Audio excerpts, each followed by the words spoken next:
আজকের ভিডিওতে আমরা গুরুত্বপূর্ণ দুটো বিষয় নিয়ে আলোচনা করব। আলোচনার পূর্বে তোমাদের প্রত্যেককে বলবো, যারা এখনো চ্যানেলটিকে সাবস্ক্রাইব করবে তারা অবশ্যই চ্যানেলটিকে সাবস্ক্রাইব করে দিও।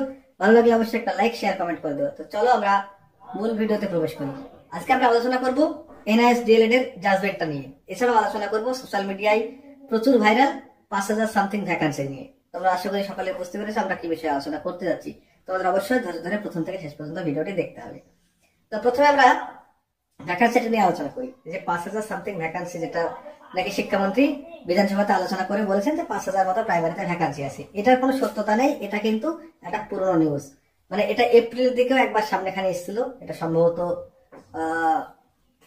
আমার যেটুকু জানা আছে সেই পক্ষে। আর এটা 1 থেকে 1.5 বছর আগেকার একটা রিপোর্ট, সেটা সামনে চলে এসেছে। যেভাবে হোক আসুক, অসুবিধা নেই।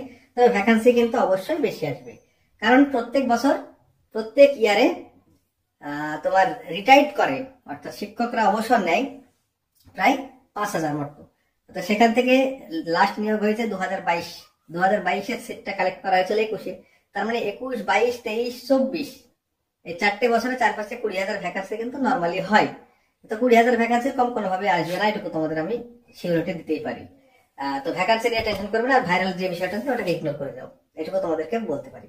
এইবারে আমরা এনআইএস যে মামলা কালকে সুপ্রিম কোর্টে উঠেছিল, প্রথমেই বলি কালকে যেটা মামলা ছিল সেটা হচ্ছে ক্লারিফিকেশন মামলা ছিল। এনআইএস নিয়ে একটা জাজমেন্ট এসেছিল এর আগে, যে এনআইএসটা অর্থাৎ 18 মাসের ডিএলএডটা বৈধ নয়। তো সেটাকে ক্লারিফিকেশন করেছে সুপ্রিম কোর্টের বিচারপতি দ্বয়। তো সেখানে কি বলা হয়েছে নতুন করে, যে না, তারা ক্লারিফিকেশন করে দিয়েছে যে না, এনআইএস ডিএলএডরা আবারও কিন্তু পদোন্নতির ক্ষেত্রে এবং অন্যান্য রিক্রুটমেন্টের ক্ষেত্রে মোটামুটি যোগ্য, যেটুকু বোঝা গেছে। অবশ্যই অর্ডার কপি আসলে পূর্ণাঙ্গ তোমাদেরকে আরেকটা ভিডিও আপলোড করে বলে দেবো। তো এখন পর্যন্ত আমি যেটুকু বুঝেছি, আমার মনে হয়েছে প্রত্যেকটা, মানে যেভাবে বলুক, আমি যেটা মনে করেছি আমি তোমাদের বলি, প্রত্যেকটা এনআইএস ডিএলএড ক্যান্ডিডেটরাই কিন্তু আগামী রিক্রুটমেন্টে অংশগ্রহণ করতে পারছে, সে যেভাবে এনআইএস ডিএলএডটা করে থাকুক। অনেকেই বলছো যে দাদা তারা তাদের স্কুলের হচ্ছে তারা ইন সার্ভিস কি করে প্রমাণ করবে। ভাই, একটা কথা তোমাদেরকে বলে দিই যে ইন সার্ভিস তারা সকলেই, যারা প্রাইভেট স্কুলে চাকরি করলে ইন সার্ভিস, গভর্নমেন্ট স্কুলে চাকরি করলে সেটা কিন্তু ইন সার্ভিসের মধ্যেই পড়ে। অতএব প্রত্যেকজন, এমনও কেউ কেউ আমাকে বলছে দাদা আমাদের বাড়ির পাশে একটা ছেলে আছে বা আমার একটা বন্ধু আছে যে তার কোনো স্কুলে চাকরি করে না, সে এনআইএস ডিএলএড করেছে। আরে ভাই, সে কিন্তু অবশ্যই কোনো না কোনো স্কুলে ডায়াস কোড দিয়ে এনআইএস ডিএলএডটা করছে, মানে কোনো না কোনো, ও হচ্ছে অফিসিয়ালি শিক্ষক। সে স্কুলে যায় বা না যায় সেটা আলাদা বিষয়, সে কিন্তু কোনো না কোনো প্রাইভেট স্কুলের একটা শিক্ষক। অতএব তার সার্টিফিকেটটাও কিন্তু ভ্যালিড হবে এবং সেও কিন্তু আগামী রিক্রুটমেন্টে অংশগ্রহণ করবে যদি সে টেট পাস করে থাকে, বা নতুন করে টেটেও বসতে পারবে যদি কেউ এনআইএস ডিএলএড করে থাকে। এটা হচ্ছে মুদ্রা কথা। এবারে একটা বিষয় আমি তোমাদেরকে বলবো, যে ছোট্ট করে, আমাদের হাইকোর্টে কিন্তু একটা জাজমেন্ট এসেছিল এর আগে, তোমরা অনেকেই জানো, অনেকেই জানো না, আমি বলে দিই সেটা কি জাজমেন্ট। যে ইন সার্ভিসরা রিক্রুটমেন্টে বসতে পারবে না। এটা তো দেখেছিলে, ইন সার্ভিসে যারা প্রাইমারি লেভেলে চাকরি করে তারা প্রাইমারি লেভেলের ইন্টারভিউতে বসতে পারবে না। এটা কিন্তু জাজমেন্ট এসেছিল কলকাতা হাইকোর্টের সিঙ্গেল বেঞ্চ থেকে, অভিজিৎ গাঙ্গুলির এই মহাশয়ের এজলাস থেকে। তো সেটা একটু তোমাদের মনে করে দিই, মানে বিষয়টা তো আমাদের একটু মনে করে দিচ্ছি। তো যদি নিজেকে একবার এনআইএস ডিএলএড ইন সার্ভিস প্রমাণ করতে চাই যে আমরা ইন সার্ভিস ছিলাম, সেই অবস্থা বা ইন সার্ভিস আছি, তাই আমরা যোগ্য, তাহলে আবার ইন সার্ভিস থাকার জন্য তারা অযোগ্য। মানে ইন সার্ভিস তো প্রাইমারি রিক্রুটমেন্ট অংশগ্রহণ করতে পারে না।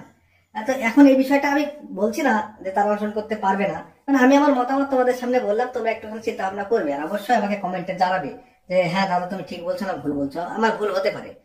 তো আমার এটা মনে হয়েছে যে এনআইএস ডিএলএডটা যদি নিজেকে প্রমাণ করতে চায় ইন সার্ভিস, তাহলে ইন সার্ভিস প্রমাণ করলে, নিজেকে ইন সার্ভিস প্রমাণ করলে ইন সার্ভিসরা প্রাইমারি রিক্রুটমেন্টে বসতে পারে না। কারণ প্রাইভেট স্কুল আর গভর্নমেন্ট স্কুল কিন্তু স্কেলটা একই, দুটো স্কেলে একই। সে বেতনের পার্থক্য সেটা আনঅফিশিয়ালি, অফিশিয়ালি দাও না।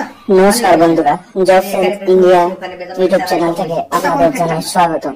স্কেলটা কিন্তু এক, ওখানে আজকে 2022 এর টেট তাদের ওখানে কিছু ইনফরমেশন আপনাদেরকে দেব। তার আগে একটাই রিকোয়েস্ট, আপনারা যারা নিউ হয়ে থাকবেন তারা চ্যানেলটাকে অবশ্যই সাবস্ক্রাইব করবেন। শুরু করা যাক। কোর্টের নির্দেশে 2022 সালের প্রাথমিক টেটের ভুল প্রশ্ন মামলায় কলকাতা বিশ্ববিদ্যালয়ের বিশেষজ্ঞ কমিটি নতুনভাবে তৈরি করতে নির্দেশ দিলেন কলকাতা হাইকোর্টের বিচারপতি বিশ্বজিৎ বসু। মামলায় অন্যতম আবেদনকারী বৈশাখী আইনজীবী ফিরদৌস শামীম জানান, কমিটির সদস্যদের নামের তালিকা বিশ্ববিদ্যালয়ের মুখ বন্ধ খামে জমা না দেওয়ায় গোপনীয়তা ক্ষুণ্ণ হয়েছে। বিচারপ্রতিনিধিদের ইতিমধ্যে কমিটিতে থাকা 6 জনকে বাদ দিয়ে নয়া কমিটি করে সদস্য নামের তালিকা মঙ্গলবার ভূপবন্ধ খানের পদে জমা দিতে হবে। এটাই ছিল আজকের আপডেট।